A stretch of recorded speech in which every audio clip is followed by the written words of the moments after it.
Ladies and gentlemen, welcome to the first lecture in Math 1451, Calculus 1 with Applications, here at Texas Tech.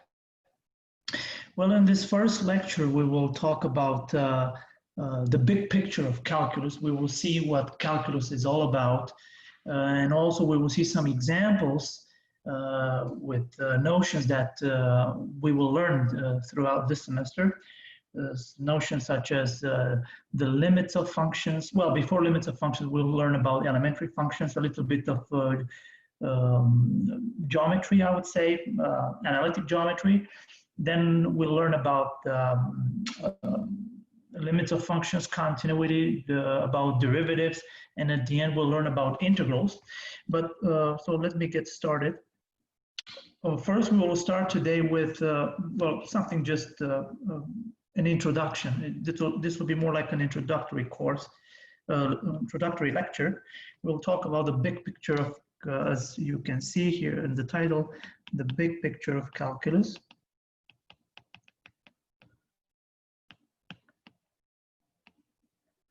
This is lecture number 1. Well, the first question we want to answer is, what is calculus?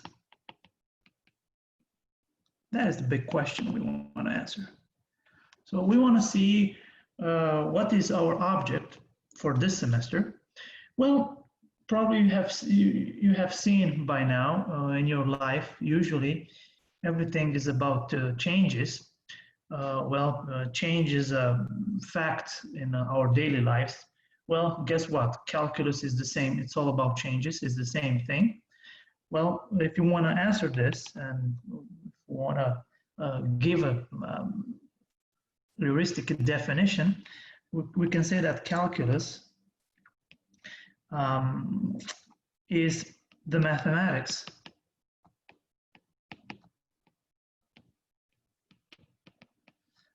of motion and changes. Of motion and change.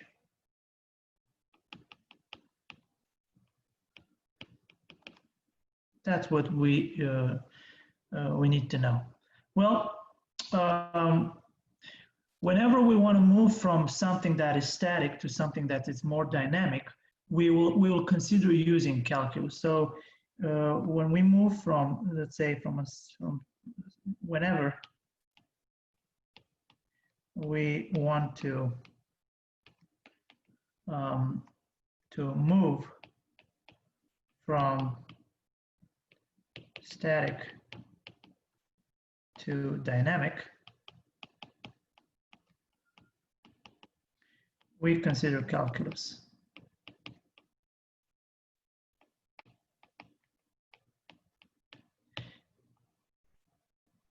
Well, now let me tell you about the history. In fact, I would like to say a few words about the development of calculus. Well, some history, some historical notes.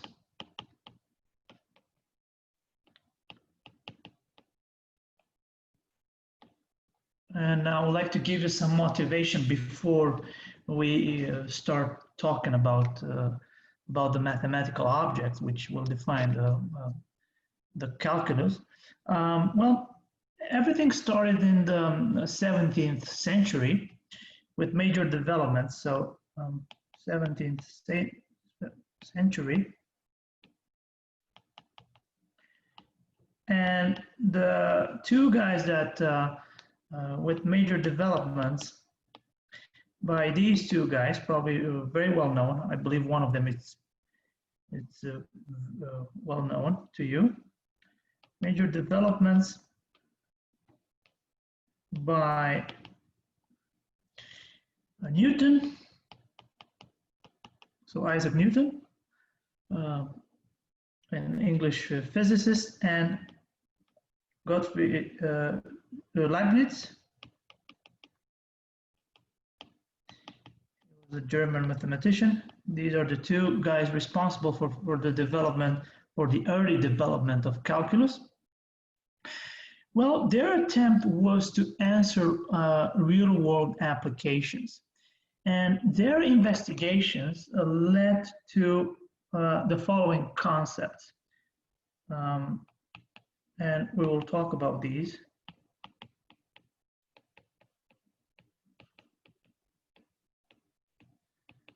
To the following concepts. And there are three big concepts. We'll see what these concepts are all about. And we'll see some examples of each one of them. And the first one is the limit.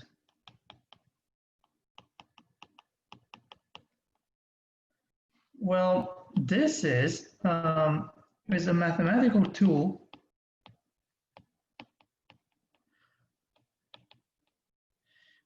for studying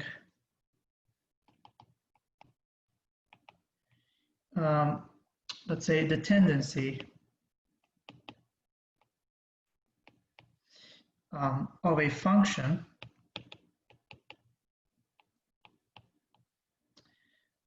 as its variable approaches some value.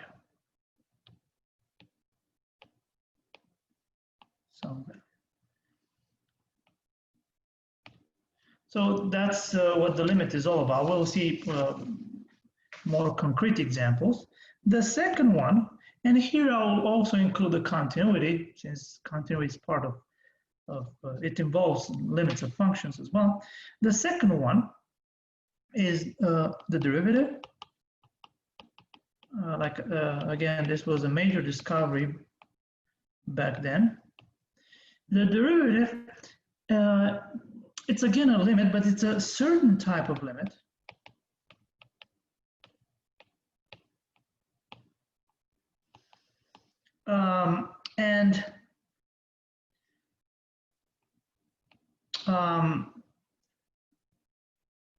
It was initially, let's say,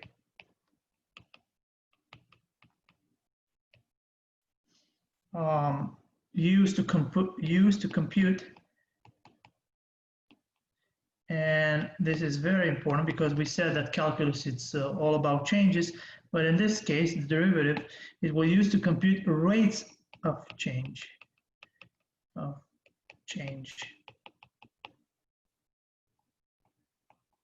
and rates of change and slopes of tangent lines to curves, and slopes of tangent lines to curves.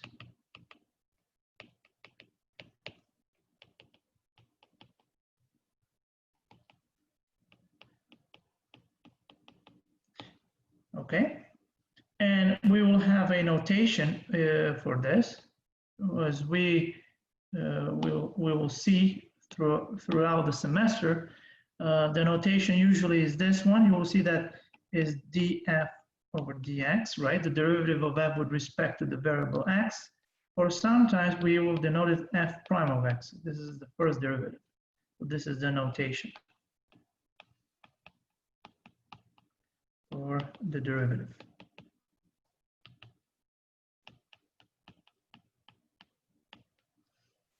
Okay, so this is was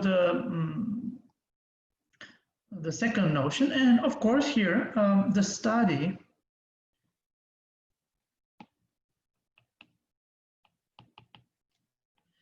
of let's say of derivatives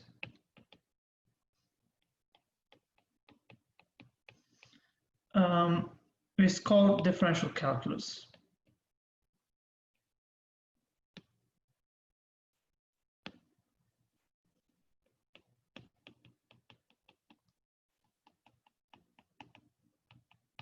So this is called differential calculus.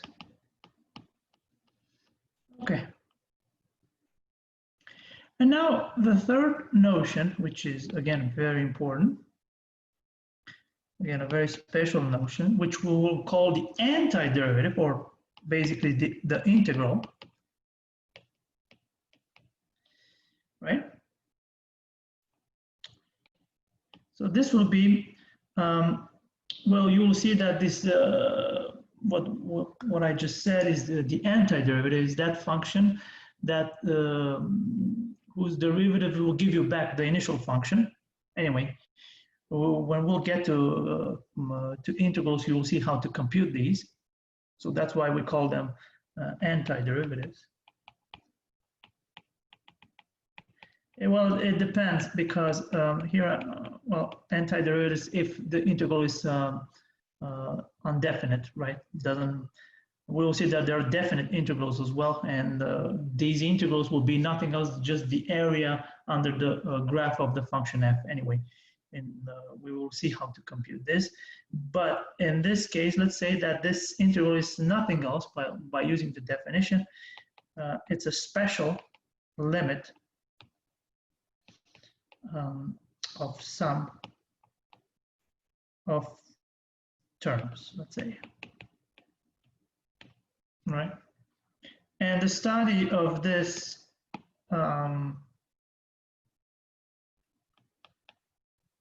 the study of integrals, well, just like in the second case for derivatives, is called integral calculus.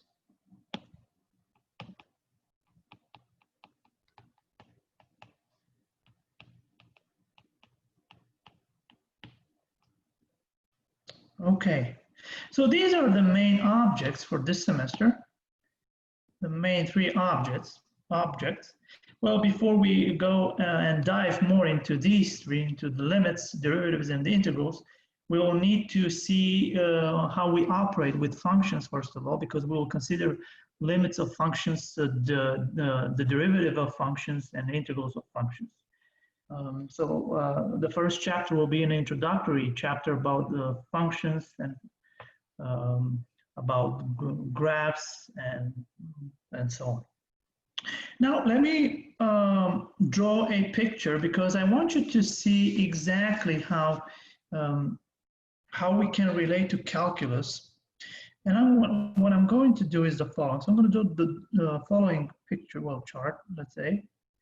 And I'm going to do it like this. So I will do it, this will be elementary mathematics, let's say. Because I want you to distinguish graphically how we can move from a static environment to a dynamic environment.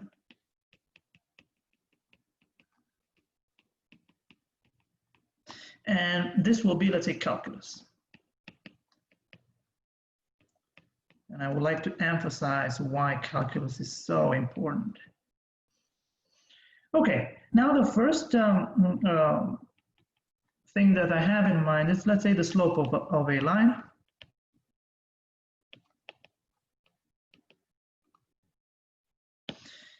And let me just draw a picture. Right, this is the XY axis. And let me just draw a picture like this. So this is a line, and this is I have to.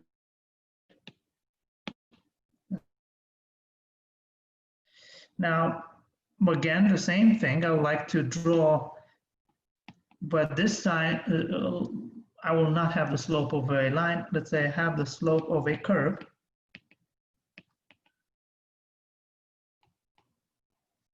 So in this first case here, with in the slope, the case of when we deal with the slope of a line, everything is static. Now the things will be dynamic. Again, let me draw again the axis. And now, guess what? Let me draw a curve like this. So this is a curve, and let me take 2 points here, here, and here, and again. Right. Okay, so this is the first case, and we will see throughout the semester how to compute these guys. In fact, probably we'll see in the next couple of lectures. The second example I have in mind is the following: is the tangent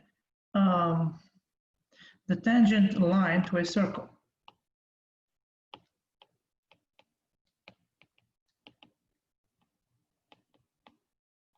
Circle. Well, again, this is the static environment. Then let me just draw a circle. Well, I hope I'm just gonna draw.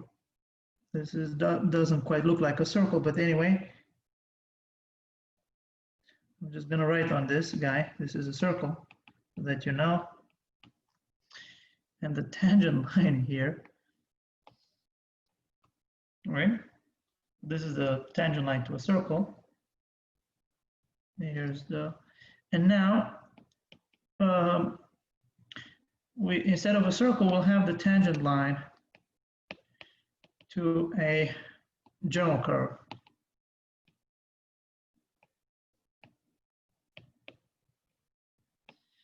Okay, let me just draw it here.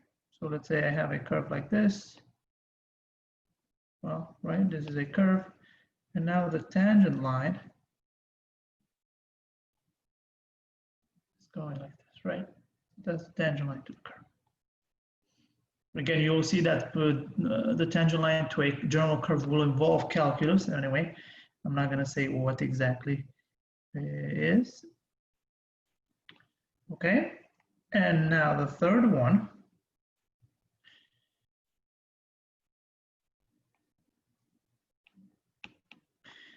is the area of a region bounded by line segments, let's say, bounded by line segments. Anyway, again, this is easy to compute. Let's say, again, let's draw the, right, the axis again. And let's say we have this, and maybe, and what I'm interested in is to compute this area here under the graph of this line. Well, it's quite easy to do. You don't need to know anything. But now the situation will get a little bit more delicate if we want the same thing. So we want the area of a region. As you can see, this is almost like a rectangular region. So it's easy to compute. It's like a trapezoid. Anyway, of a region bounded by curves this time. Instead of segments, we put curves, and you'll see that the situation will change a bit. So let's draw again. And now let's say I have a curve like this, right? Then I have another curve like this. Okay. And let's just say I want this region. This is point A, B. Again. You will see that here, the situation, like I said, it's a little bit more complicated than in the previous situation when we deal with the area of a region bounded by line segments. Here we will have integral calculus will be involved in this third part. And the second part we'll talk about basically about the derivatives. Anyway, well, this is the scenario. Now let's give some examples because, and like I said, I want to build some intuition first. I don't want to go into doing examples without like putting all the heavy artillery like computing limits, all these techniques. I just want to do some basic facts, like intuitively how to approach a limit. And the first example I have in mind is concerning a limit. And let's say intuitively,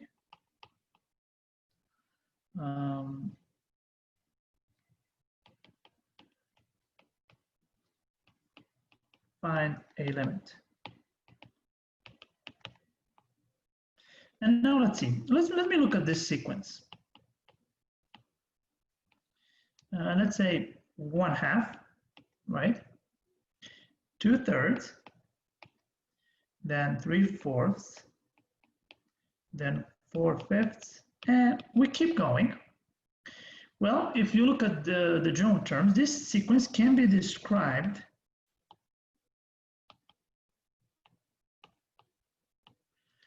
as a sequence with the following general term. As a general term, well, it's quite clear, it's n over n plus 1 with n greater or equal than 1. So here n has values 1, 2, 3, and so on. As you can see, if I plug in n equals 1, I'll obtain 1/2. If I plug in n equals 2, I'll obtain 2/3. If I plug n equals 3, I will obtain 3/4, and so on, right? Now the question here, can we guess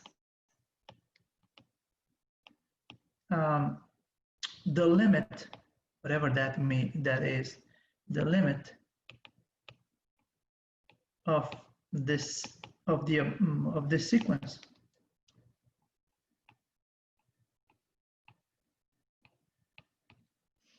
That is the question. What is the limit, basically? So the limit, this guy here, is, let's say it's L. Let's denote this by L. Let's say it's the limit usually, well, in this case, it will be a finite number. We'll try to figure out intuitively what that finite number is. Also, it can be infinite. It depends on the sequence. But anyway, I'm not getting into too many details at this point.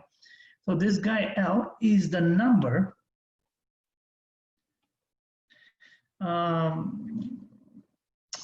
that the sequence n over n plus 1, right?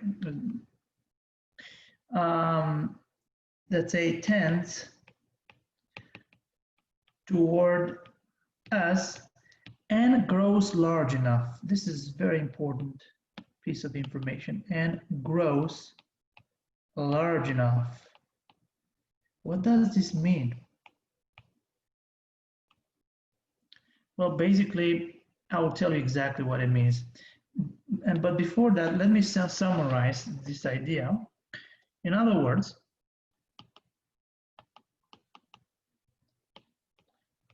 L we'll denote the limit by lim as n approaches infinity.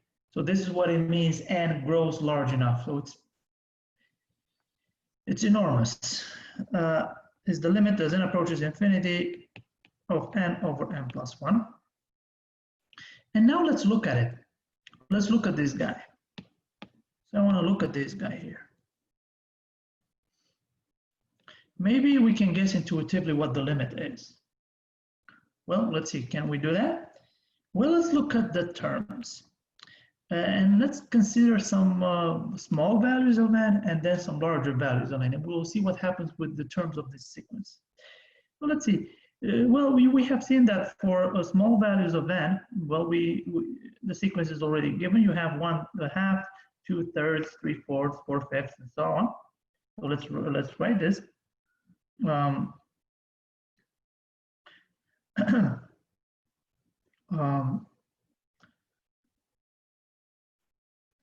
So the sequence, the terms of the sequence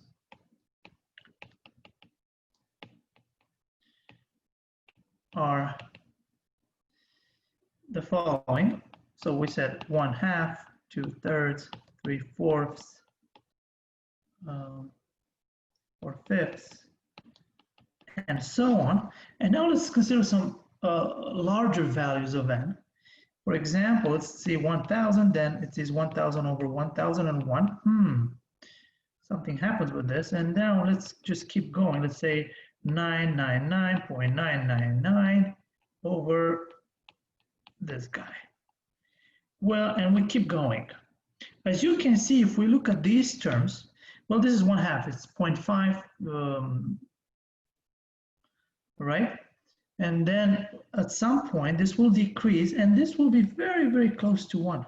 As in, this is closer to 1. And the same goes for this guy.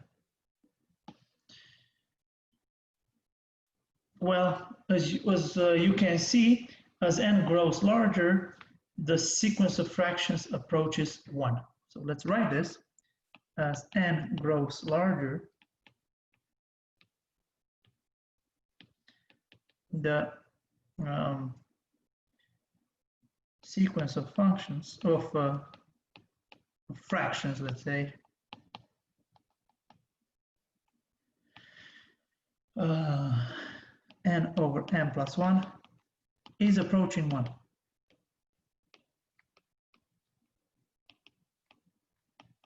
Right, this is very important. As n grows larger. So we can say that, and this is actually not quite a proof, that this limit, we can say that this L, which is the lim as n approaches infinity of n over n plus 1, is actually 1. Anyway, this is not a proof. This is just a hunch. So we will use, like I said, this is an intuitive approach in finding this limit. This is not quite a proof. We'll see how we prove this kind of things. But I would like to say one thing. I think we'll dwell more on finding limits of functions. Anyway, it's kind of very, very similar to this. Okay, so this is the first example. The first example was the limit. And now I want to veer towards the second example. So example, okay, maybe I should write here to intuitively find the limit. The first example is the limit. Now the second example is the derivative.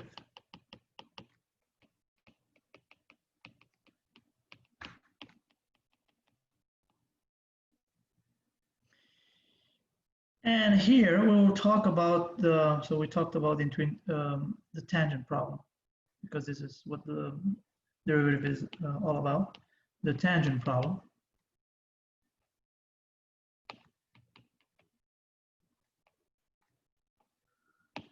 Right?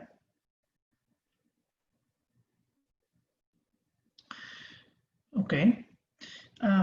Let's say a tangent line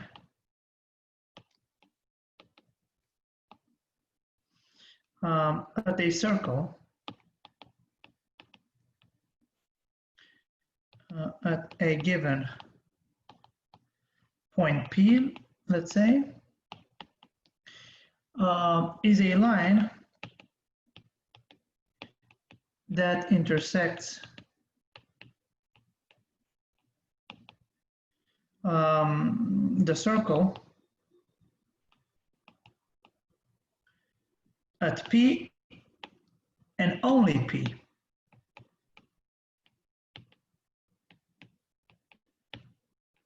This is very important. So it's only one point at P and that's it. Right? Okay. And let's draw a picture. Well, actually I can, oh my God, okay. In fact, yeah, I think I can draw circles here, but anyway. Imagine this is a circle. Okay, this is more like a circle, but anyway. All right, and now we draw this guy here, and let's say this is the point P. This is the tangent line to the circle, right? Okay. However,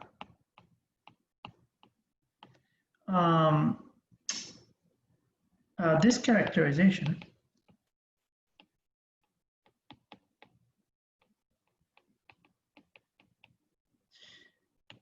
does not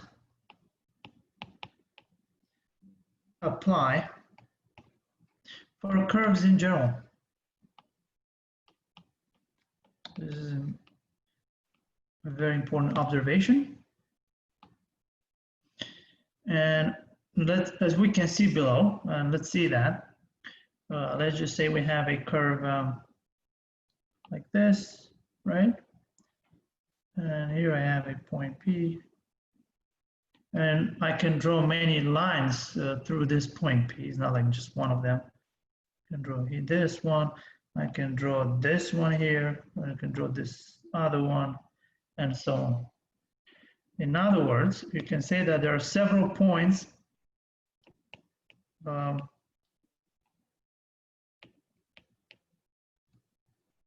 there are several lines that intersect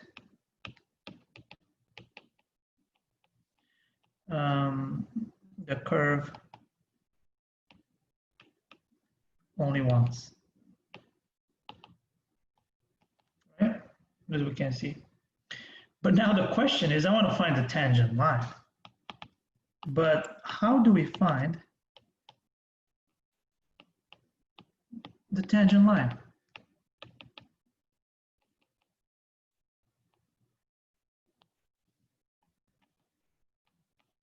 That is the question we want to answer. This is important because this is what we care about. Well,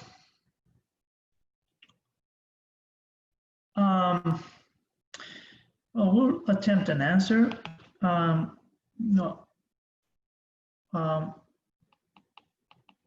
First, we need to find the line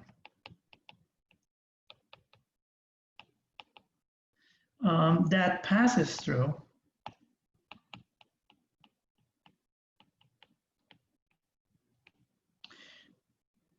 two points, let's say P and Q, on the curve, right? And we'll call this, and this line is called the secant line.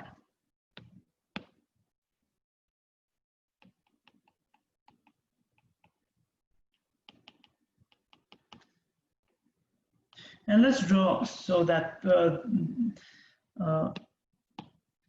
everything is to be more, for things to be more clear, let's draw a picture. I'll draw a picture.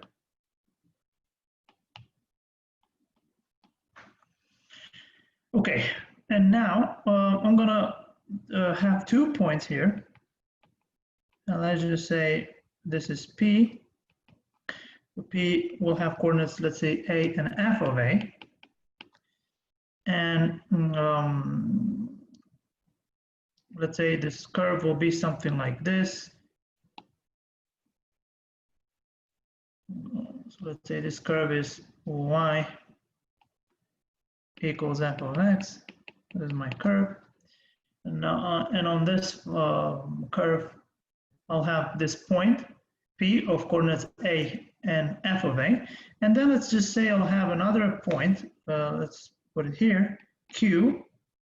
And here I'll have, let's say this F of A plus H here. And here I'll have A plus H. So this point Q will have coordinates A plus H and F of A plus H, right? And I can draw here, as you can see, a line between P and Q easily. And I keep, ouch. Okay, right? And this is what will be called the secant line.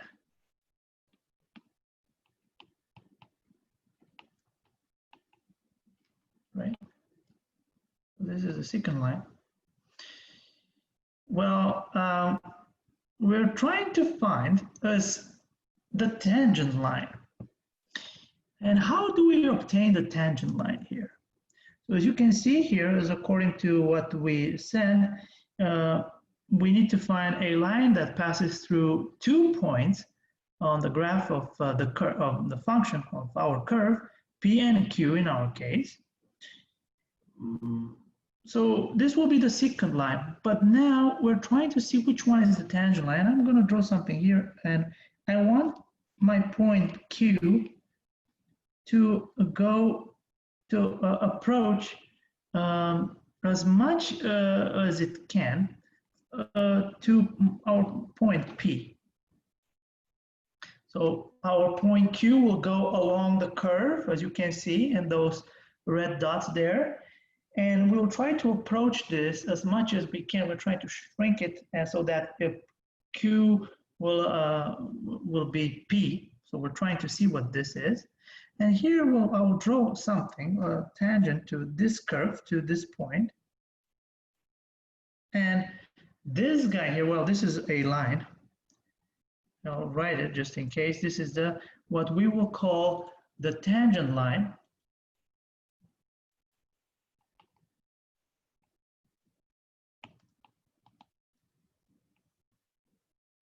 Right? And let's explain what we did here in the picture.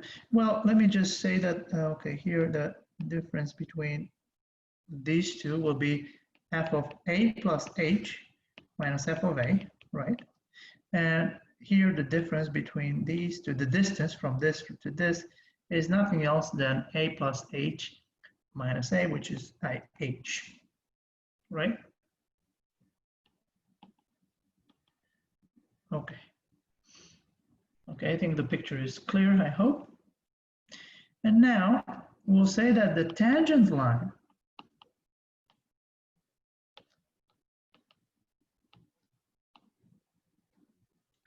is, how should I say, the limiting line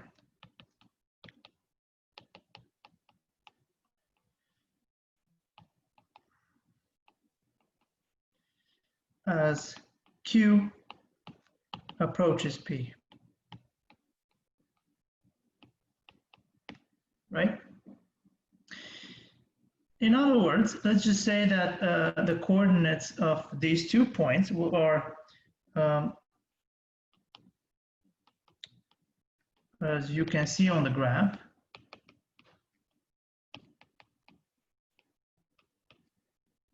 are P of coordinates A, f of A, and Q, which will be of coordinates A plus H and f of A plus H, right? Okay, and now I'm trying to say something, and we'll define the slope of the secant line of the secant line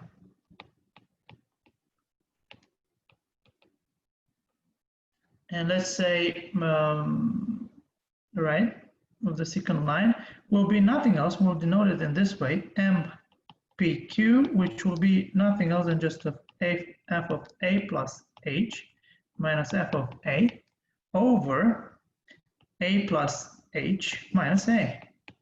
But this will be nothing else than just f of A plus H minus f of A over H.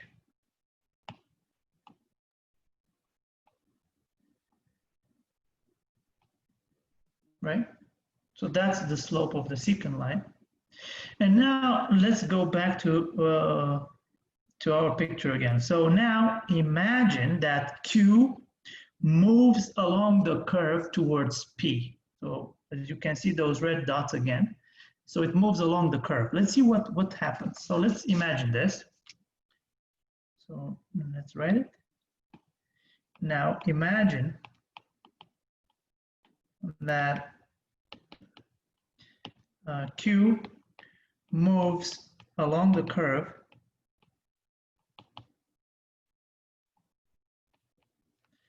towards our point P. Okay, let's see what happens. Well, you can see that the secant line will approach in a limiting position, right? As Q tends to be the point P. Well, one can see that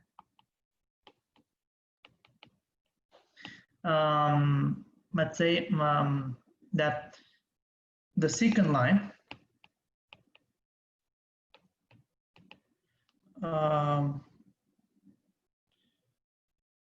approaches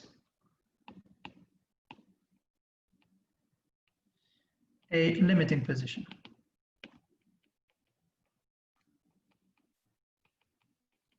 Right? As h approaches 0. Well, finally, we're at this point we can define in this way. We can define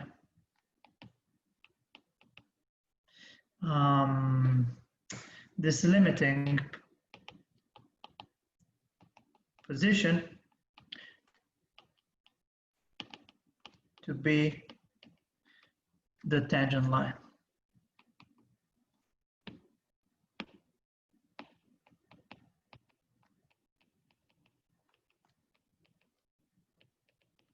Okay, and in other words, this will be, if we want to write this mathematically, we can summarize this. We can, so we define this guy here, lim. So we say that as h approaches 0, we want to see the secant line approaches a limiting position, right? So this will be nothing else than f of, as the lim as h approaches 0 of f of a plus h minus f of a, everything over h. And we will see that this limit will be nothing else than just the derivative at point of the function at the point a. But anyway, we'll get there. Well, this is, you'll see why with the slope of a tangent line is important.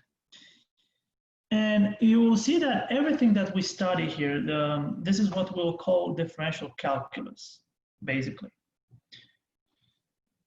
So when we start the study of derivatives and so on, it's called differential, let's try this.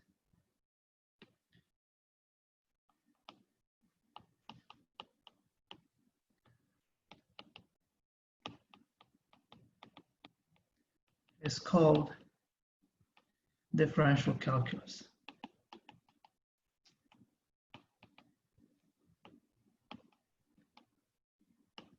Okay. All right. And now I have the third example in mind. Right, this was the second one, the derivative, and now the third one will be the integral.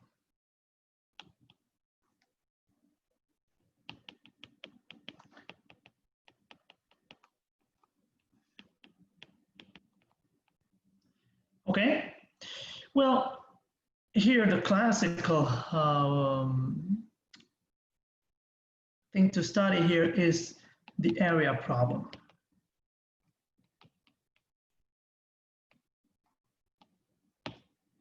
Well, and I want to start with the following. Probably you have seen that if I have a circle, the area of a circle is, okay, let me write it in words. The area of a circle of radius r is, let's write it, is A is pi r squared, right? That's the formula for the area of the circle.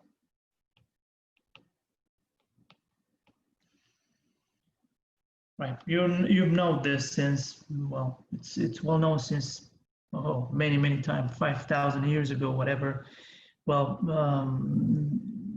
yeah, in fact, the Egyptians found this formula 5,000 years ago, but the one who proved it was Archimedes.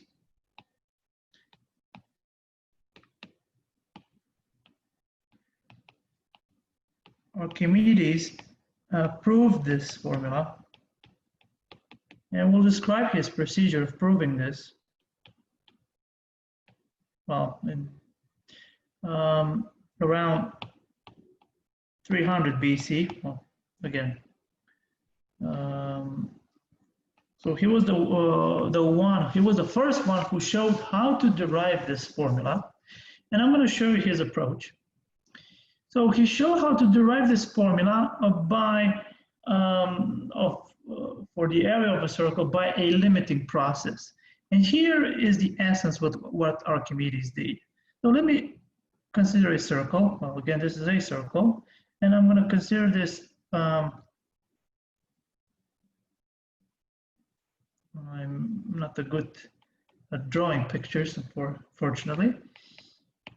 So let's call this A3. This is the area of the inscribed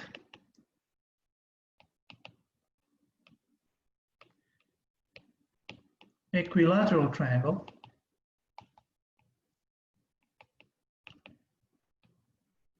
And now he continued the process. What he did was,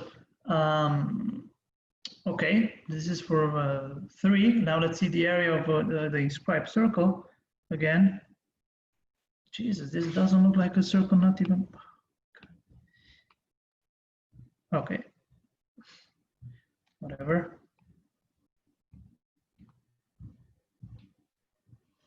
This is A4. So A4 is the area of the inscribed square. And now we keep going. Let's see for another one. Let's say for a pentagon.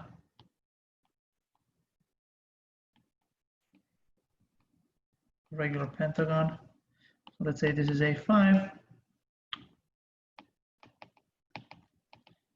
Area of the inscribed regular pentagon.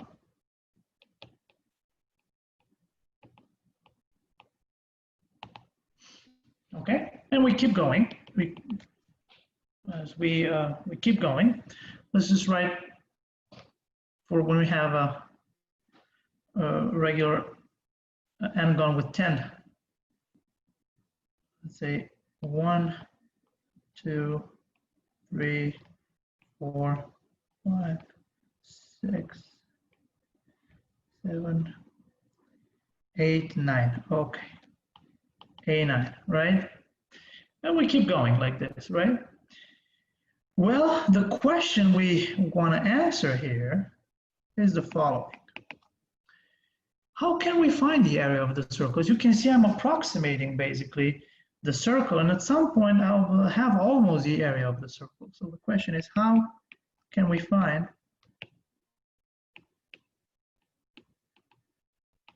the area of a circle? Well, the answer is, if you look at it, right, if you look at this sequence of regular n-gons, right, so as one can see, if we consider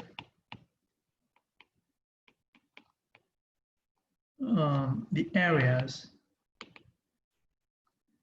of A3, A4, A5, and so on, we should have a sequence,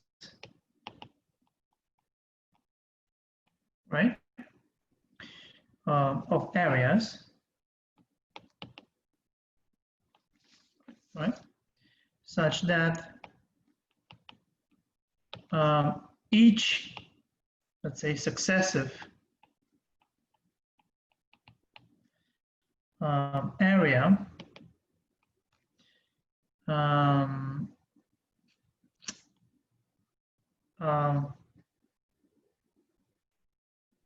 more closely approximates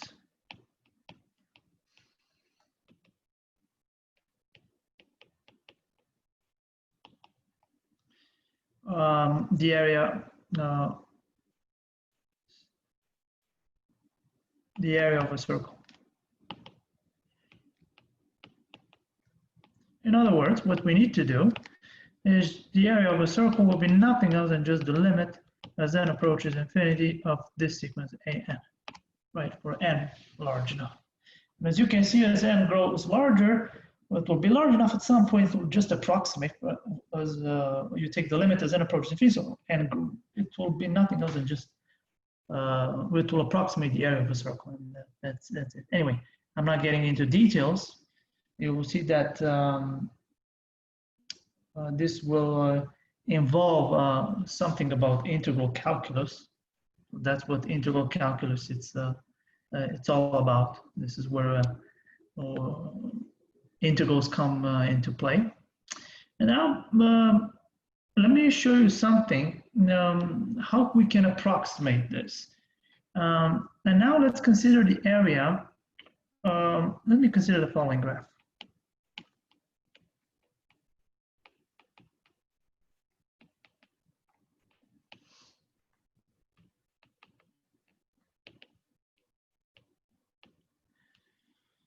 Okay, and I'm just going to draw it.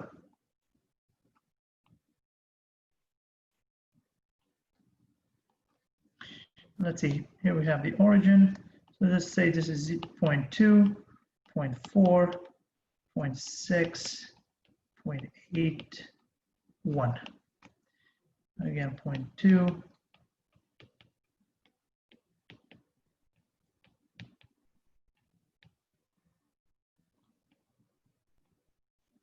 All right, and now on this portion, so let me draw this portion of the parabola. So this is the graph of y equals x squared. This portion of the parabola, right? And at some point, I'll have my point here.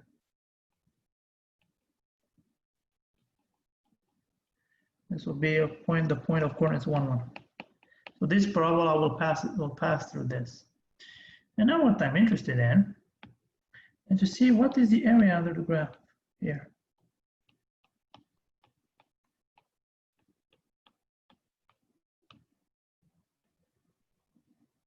Right?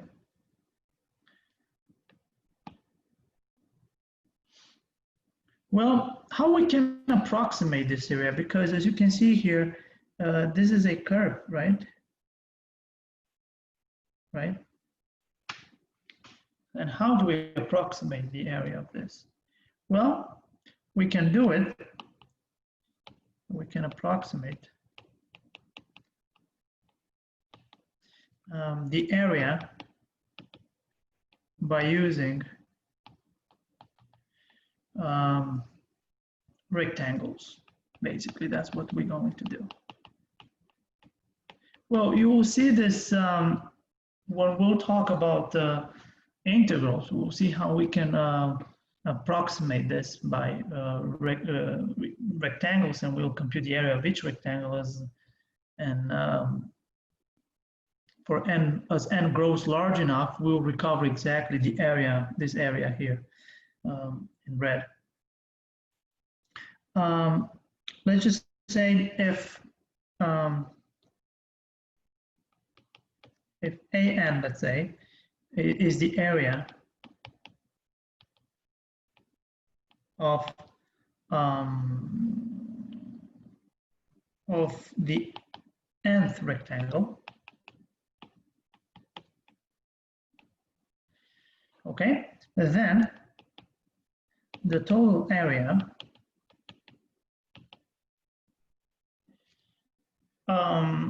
can be approximated by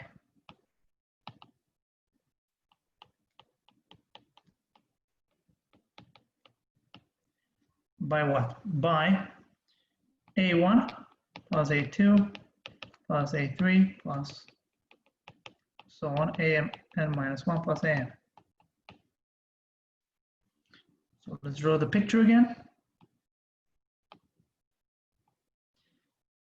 Let's say this is my parabola, y equals x squared.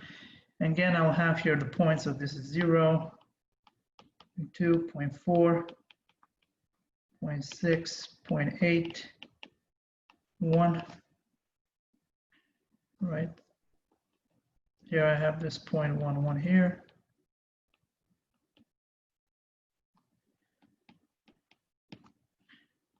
0.2, 0.4, 0.8, and 1. Okay. Well, this is not the best picture, but anyway. So we can approximate this by rectangles, right? So we can say like this, and then like this, and then like this, and then like this, right? So this process, it's called integration. So we will see what this is all about this semester.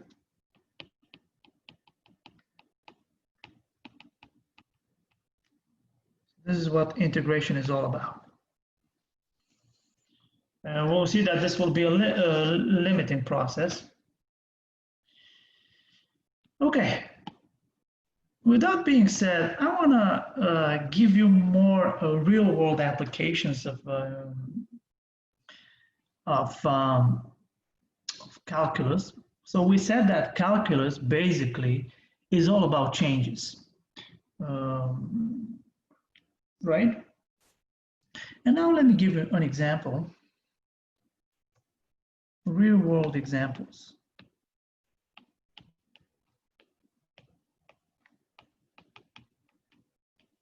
Like I said, this will be just intuitive examples. I'm not gonna go into fine details of this. As we progress throughout the semester, you will see that this can be done using the notions that we will learn.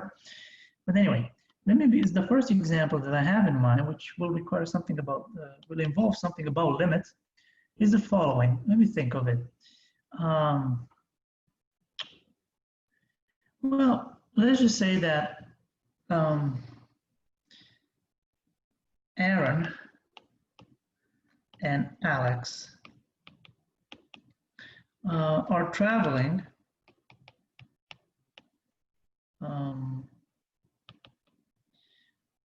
in the car, right?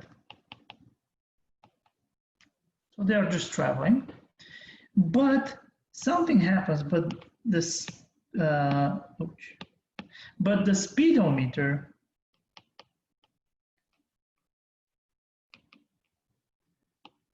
is broken. So they don't know there's the speed, right? And then Alex says,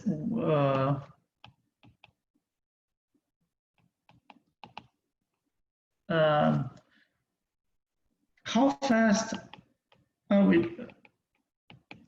we going right now? Are we going now? So he has this question. Well, Aaron says, well, let's see. Well, I think in the last minutes we went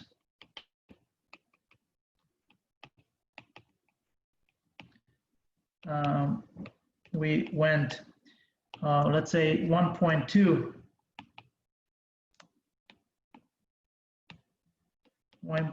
kilometers, well, and per minute.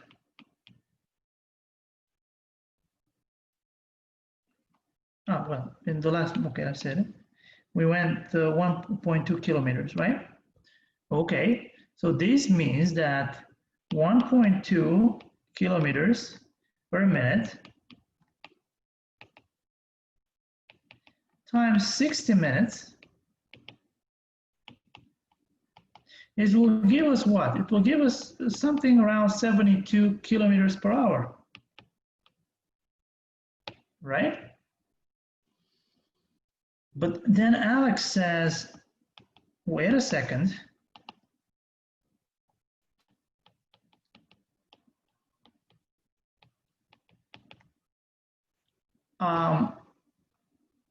I didn't ask the average for the last minute.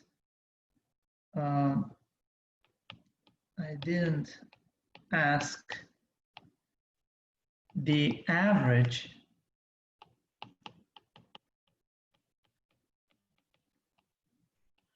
for the last minute,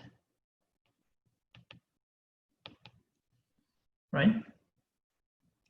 Or even the last second.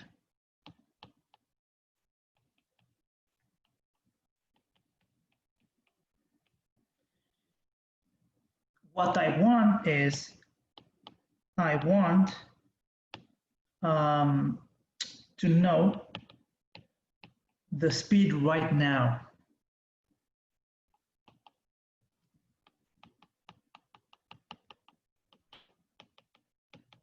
Right now. Right? Well, how are we going to find this? Okay. Well, Aaron says,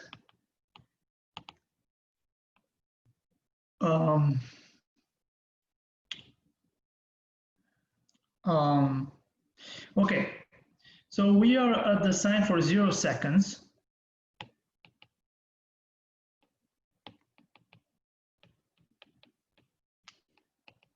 For 0 seconds.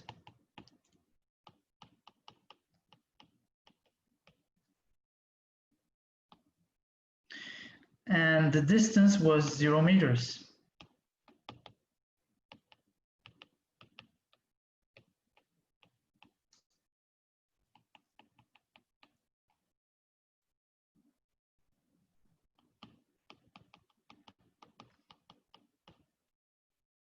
Right? So the speed is 0 meters over 0 seconds, which is 0 over 0, which means we don't know. We'll see that this will be an indeterminate, and this can be anything basically. Well, we can calculate it in this way. Basically, what we need to know is, Aaron says, I need to know some distance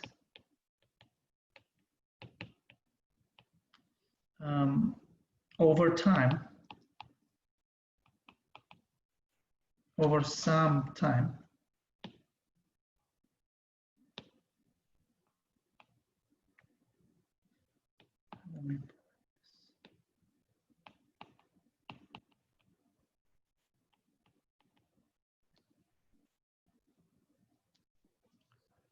Well, and basically, Alex is saying that this time should be 0. Well, it can be done, right?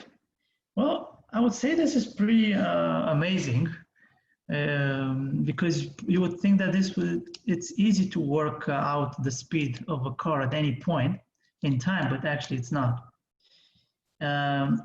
Even if it sounds strange, but the speedometer of a car shows us an average of how fast we're going for basically the last very short amount of time.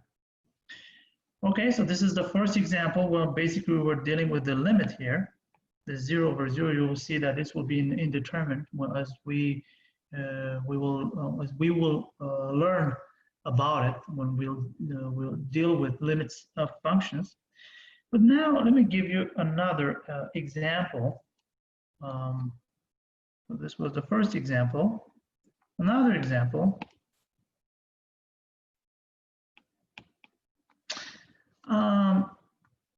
Well, the story is not finished. And now let me draw a picture. Again, Aaron and Alex, well, the car adventure is over. So Aaron and Alex got out of the car.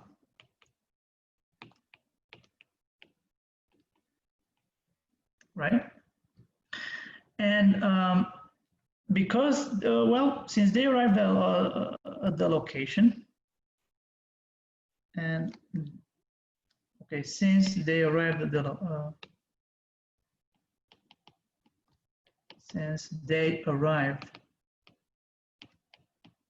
the location. Okay, and now Aaron is about to do a stunt, and let me tell you what Aaron is about to do. So he wants to jump. Let me see what he wants to. So he wants to jump off a 20 meters building. So here is Aaron.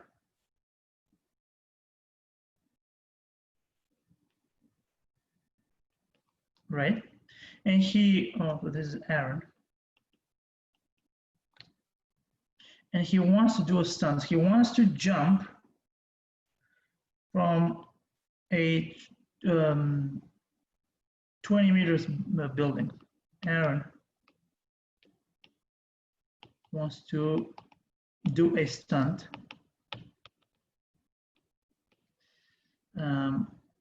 Basically, he wants to jump from, like I said, and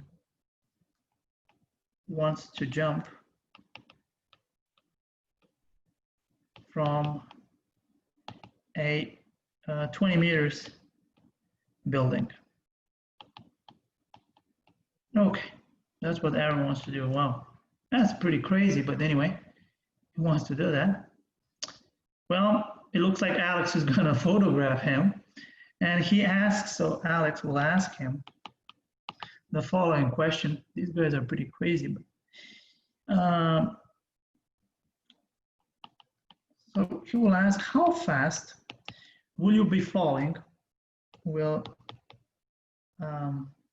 Aaron be falling,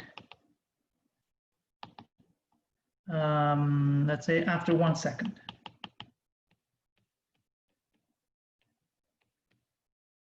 Right? And let's just say, so this is the moment at t equals 0 when he jumps. And now let's see here, at this moment will be at t equals 1. So this is 1 second, so 0 seconds. This is 1 second. So this is the question that Alex asks Aaron. Well, Aaron uses the following. So Aaron says he will use the following formula.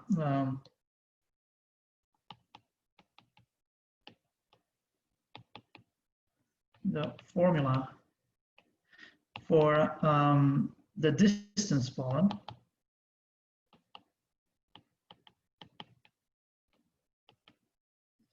Which is nothing else than just, so the distance will be d, let's say it's 5t squared. It's basically a quadratic function anyway, where d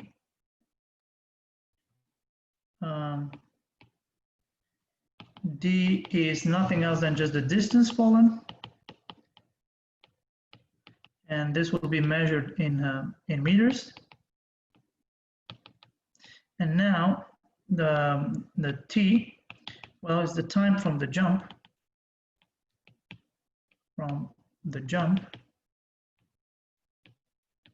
and this will be measured in seconds. Well, as you can see, this formula, well, let me just point out this remark that this formula is nothing else than just a simple version of the how fast things fall under gravity. And you know that gravity is, so the gravity, so usually you have d is, if it's 1/2 gt squared, right? Anyway, so this is similar to that. It's a simpler version. All right. So let's see, at 1 second, let's see, well, Alex, let's go back to Alex's question. How fast will Aaron be falling after 1 second? Well, after 1 second, So at 1 second, Aaron has fallen. So it's d, which is 5t squared, is nothing else than just 5 times 1 squared, which is 5 meters. So he has fallen 5 meters. Okay, that's obvious. But the question is, but how fast? That's what we want to know. How fast is that? We know that speed is distance over time. So remember that speed is distance over time. So we'll have, so at 1 second, so at 1 second, we have that the speed. So we said that this distance over time, so it's the distance 5 meters over 1 second. So this is nothing else than just 5 meters per second. Okay, great. But Alex now says, again, this is an average speed.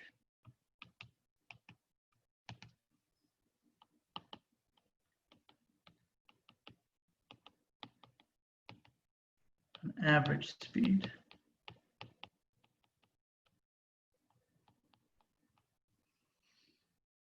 Since Aaron started the jump. Well, again, the same question. Alex wants to know. So Alex says, I want to know the speed exactly the speed at exactly at 1 second. That's what he wants to know. Well, let's see. Let's draw the picture again,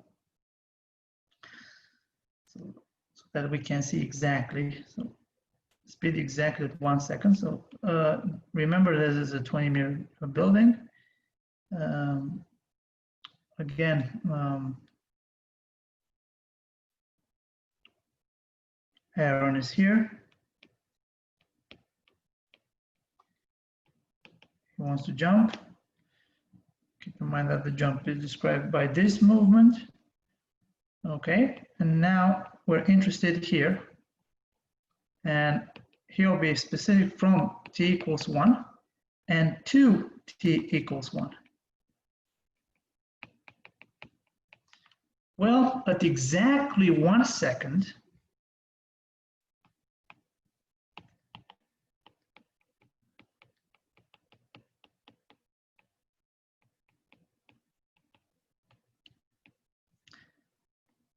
right? The speed is, well, we'll write it, is 5, right? Minus 5 meters over 1 minus 1 second. Again, it's 0 over 0. 0 meters over 0 second. Again, we don't know this. We don't know. Again, this is what we will call an indeterminate. And this can be anything, 0 over 0.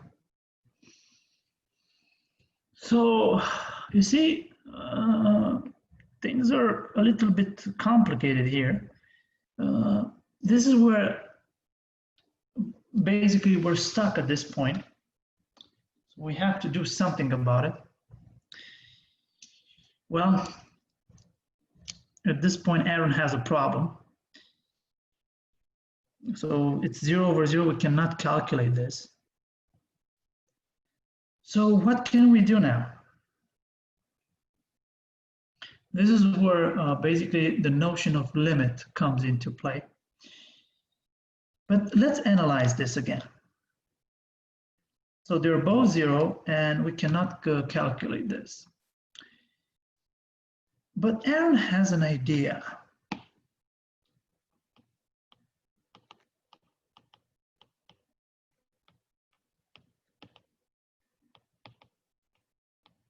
He comes with a smart idea.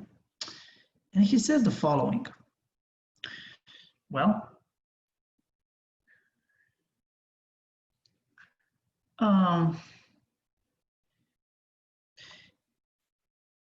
let's invent a time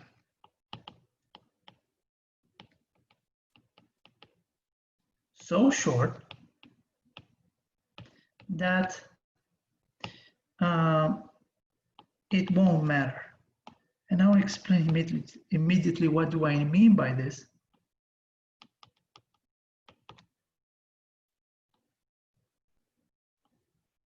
This is a very important notion. And we will not give it a, we won't, well, Aaron will not give, it will not give it a value, a certain value, and it will be called, let's say, delta t. Right. You'll see immediately what do I want to do with this. So Aaron works out the difference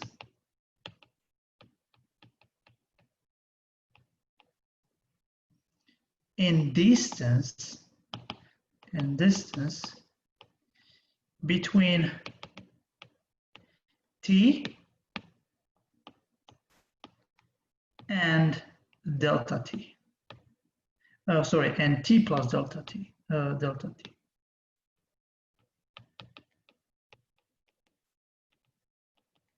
Okay, so let's see this. In other words, at 1 second,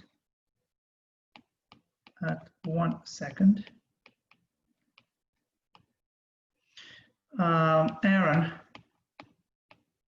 has fallen. So let's recap. It's 5t squared, which this is 5 times 1, and it will be 5 times 1 squared. Sorry, this will be 5 meters, right? So we know this. And now here comes the tricky part. As at 1 plus delta t seconds, Aaron has fallen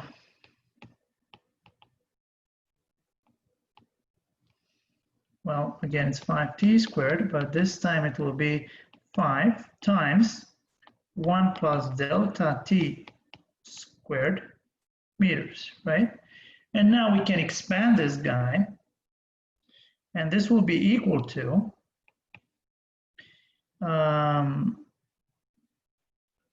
well, you know how to expand by the binomial formula. So this would be 5 times 1 plus 2 delta t plus delta t squared, right? So again, at 1 plus delta t seconds,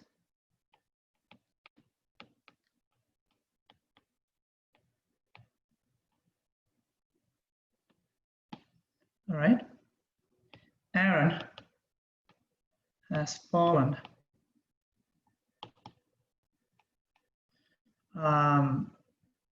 let's see, the distance will be 5, like I said, times 1 plus 2 delta t plus delta t squared. Or if we multiply these, right, this will be nothing else than just 5 plus 10 delta t plus 5 delta t squared, right? Well, let's draw the picture again. so that things will be even more clearer. This is the building, right? Aaron is right here. He's looking to jump. This is how he will jump, right? This is the moment t equals 0 seconds. This is, ouch, this will be at, this will be the moment at t equals 1, right? And now, this will be, okay, let me be more specific here. This will be, okay.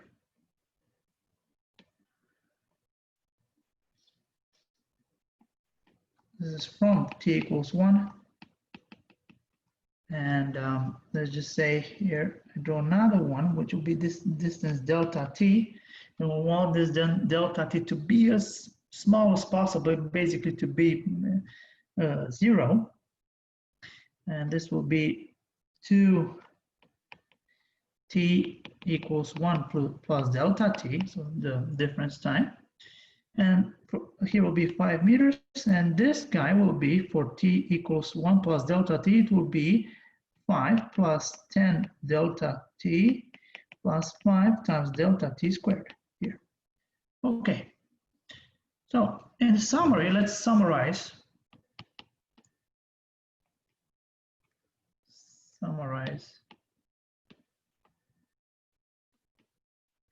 We have the following.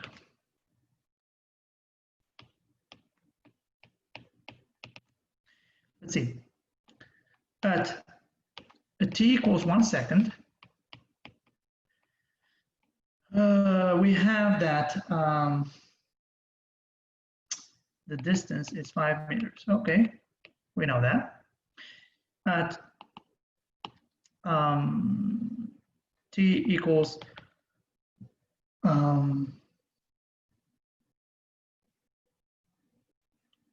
1 plus delta t seconds, we have that d is nothing else than just, it's 5 plus 10 delta t plus 5 times delta t squared meters. So that's what we know. So between 1 second and 1 plus delta t seconds, right? We get the following. And here we're gonna write it in this way. It will be the change in d. So the change in the distance will be 5 plus 10 delta t plus 5 times delta t squared, right? Minus 5 meters. So this, everything in meters, minus 5 meters, right? So this will be the change in the distance. But now we also want to see what is the change in distance over time.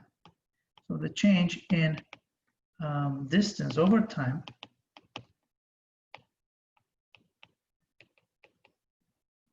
is, well, the change in distance over time will be, well, basically the speed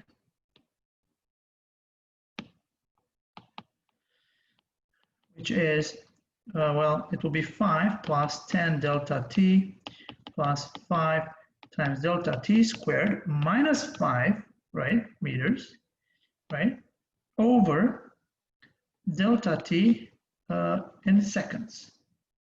Well, if we want to do go further with the computations, this will be nothing else. 5 with 5 will go away, so this will be nothing else than 10 delta t plus 5 delta t squared. So this is in meters, everything over delta t, which will be in seconds. And this will be nothing else than just 10 plus 5 delta t in meters over seconds. And that's the result. But now, well, the question is, are we done? Well, what do we know? The speed is 10 plus 5 delta t meters per second. But now Aaron thinks about that delta t value. So this guy here. He wants delta t, he said at the beginning, so he will, if we look back, what he said is the following. He said he will invent a time so short that it won't even matter. So in other words, he calls this time, this short time delta t, and he wants this so small so that it wouldn't even matter. So in other words, you can just let it go. Since delta t is so short, how should I say it? Is so small, I'm not sure, that it doesn't even matter.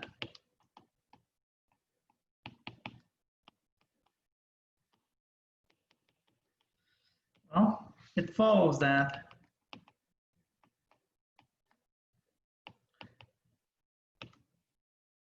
that what? So basically that delta t is shrinking, it goes to 0. So it follows that the speed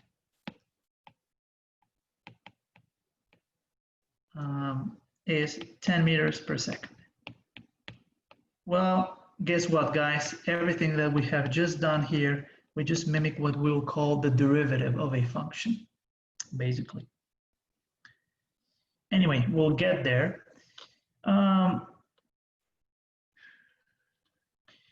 Well, I think I will stop here with the examples. There are plenty of other examples to do, but I prefer not to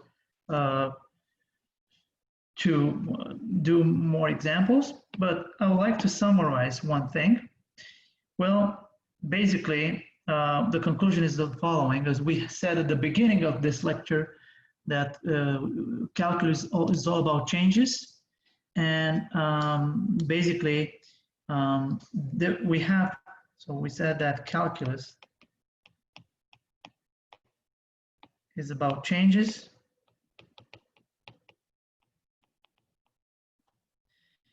And here we said about calculus that we have two important things, differential and integral calculus.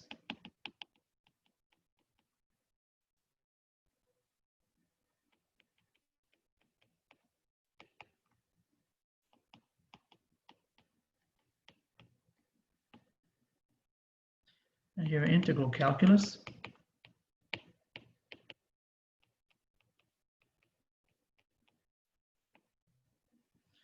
Well, basically, differential calculus, let's just say that what it does, it cuts something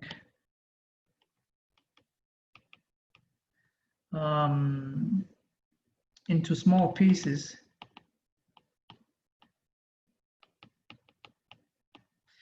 and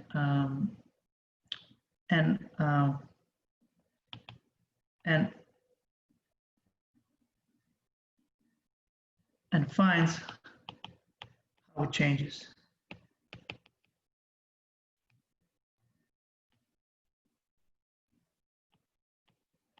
But the integral calculus joins the small pieces together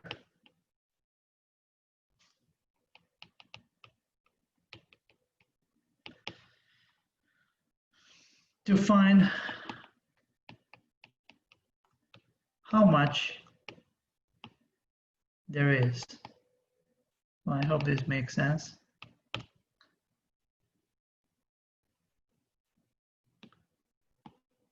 Okay, guys, I'm going to stop here. Thank you very much. Basically, this is just a brief introduction about what Calculus 1 is all about. Okay, thank you.